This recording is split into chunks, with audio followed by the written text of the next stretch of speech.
The other one. No, he's gone to the pocket. Yeah. Pulled up short, just inside the boundary line. A little bit of cat and mouse there. Todd Curley, who's been a goal-kicking forward for West Perth this season, and a spectacular mark. We're set to go here at Subiaco Oval. Southern has Hall. Grand final 1993 between West Perth and Claremont. Sam Cronje gets the game underway. Wolf and Nelson go at it. Even Stevens. Harris had it, and they've got a high tackle. So the first free kick of the match going to the rover for West Perth, Darren Harris. Important player for the Falcons. Kicks to the half-forward line. From behind, it's Mifka, who looks as though he may have started in the forward line. Stars there. Gets a hand pass to Neil Mildenhall. Mifka hooks it around his body into the pocket. Bounces over the head of Leach. Curley lost his footing. Lambourne can't arrive in time. Out of bounds in the right full forward pocket for West Perth.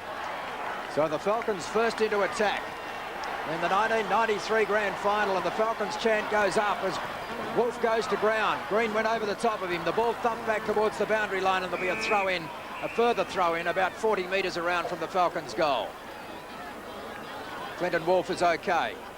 Back on his feet, and he will contest this boundary throw-in with Trevor Green. Wolf does best, gets it outside 50 metres. Mildenhall runs onto it, can't control it, but he's elusive. Looks back inside 50 metres. Claremont in front here, and Southern takes a good mark. There was some discussion as to whether Panizza or Southern would stand Derek Hall at centre-half forward. Southern has the job initially. This is Brendan Green. Drives Claremont over the centre line towards half-forward. Mitchell with a run of the ball. Muir opted out to provide the shepherd. Mitchell could have been interfered with. Play allowed to go on. Jones met solidly from all directions. Great tackling by Claremont.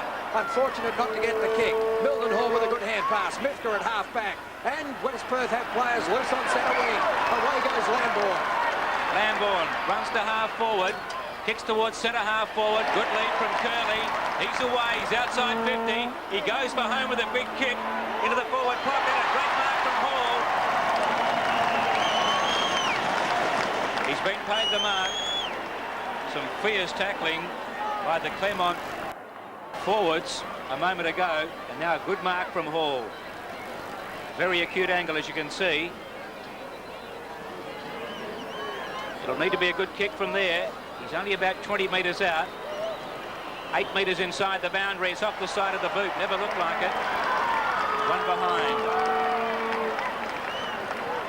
Derek Hall with the first score of the match. And Simmons in that fierce tackle on Claremont's half-forward lines. Looks like he might have partly injured a leg there. Trainer out with him, but he's told him to go away. I'll get on with it. Simmons on Mifka off screen. That'll be a fiery confrontation. As Gary Edwards kicks towards the middle of the ground. Too far for Lambourne. Taken by hand. Tackled unnecessarily there by Lambourne. Goes by hand to Malone. He's in a bit of trouble. Goes back to hand. Good run from Kicker, but he's cornered. Spins away from Harris. Gets a hand pass to Hand, who pulls it around his body. The ball bounces in open territory, and Jones reads it nicely and goes right across the half-back line. Edwards is out here with Starr. Edwards with superior pace. Gets the hand pass back in the direction of Clem. Back it goes to Edwards. Good cooperative football by the Tigers. Edwards towards full forward. Gerine at the back. Freeman in front. Well played, Freeman. Gerine comes back strongly and ties it up. Gee, Freeman showed some body strength to keep Gerine out. And then to Gerine's credit, he was able to get back into the contest. Oh, it's a pretty willing opening. All been quite fair, but both teams totally committed, as you would expect in a grand final. The bounce down is at the top of the Claremont goal square. Knocked towards the boundary line. Opportunity for Muir. That's interesting. Perhaps the overnight rain or the rain of the last couple of days making this surface just a little soft. Players losing their footing. Jared Neesham just working things out in the opening minutes of this grand final. Gerine does the ruck work. Freeman from behind him. Chance for Mitchell. Picks it up. Loses control. Clem doesn't. First goal of the game to the Tigers. From the boot of Darren Clem. They're one goal straight. The Falcons one behind. Well, they worked very hard to get that goal, Claremont. It's a great, tough opening stanza the first 5 minutes, and Claremont first to draw blood. Good. The ball was worked out very hard here by the Claremont forwards. They kept working on it. Clem, the opportunist, we saw him kick 5 goals here last week, and 2 weeks ago, I'm sorry, and then now he's back on the scoreboard again. So a real good start for Claremont, some breathing space. Very dangerous player around the goals. Darren Clem did it well then. 5 points the difference in favour of the Tigers in the early part of this game. Like a couple of heavyweight fighters, they're still fitting each other out though. Wolf against Nelson. Awkward bounce. Finishes up with Wolf knocking it away from Mildenhall. Comes to Lambourne. Hand pass up in the air. O'Brien was set up. Loses it in the tackle. Wolf goes defensively. Southern goes right across the half-back line. Ill-directed and lands with Nelson, who plays on quickly. Too far for Harris, for West rather. Southern's there. Curley bumps him into him, and coming through is Henry. He drops the ball in the tackle. Coming through strongly now is Burns. Burns outside 50. Shows a bit of pace and hooks on goal. Good kick just offline though, and one behind the result. You can tell us a bit about his breeding, Noel. Yes, I was Not his. Burns, not Curley's. Ronnie Burns is a nephew of the former elusive South Fremantle half-forward Benny Bergona. There he is, Ronnie Burns, down from Darwin. And this is Quentin Leach, who has the job of looking after Todd Curley. A lot of people have come from Darwin to see this game today too, Ollie.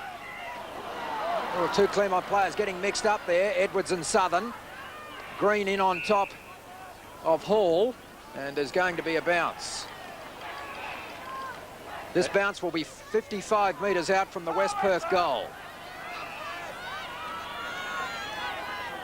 Wolf is there, being opposed by Nelson. Wolf gets it down in the direction of Malone, but it comes wider than that to O'Brien. His hand pass put it out in front of Lambourne and Harris. He couldn't control it, and Brayshaw cool in the crisis. Southern puts it in front of Gary Edwards. Storming down to meet it is Troy West. He's outnumbered 2-1, but he's done very well. In goes Edwards on top of him and gives away the kick. Well played, Troy West.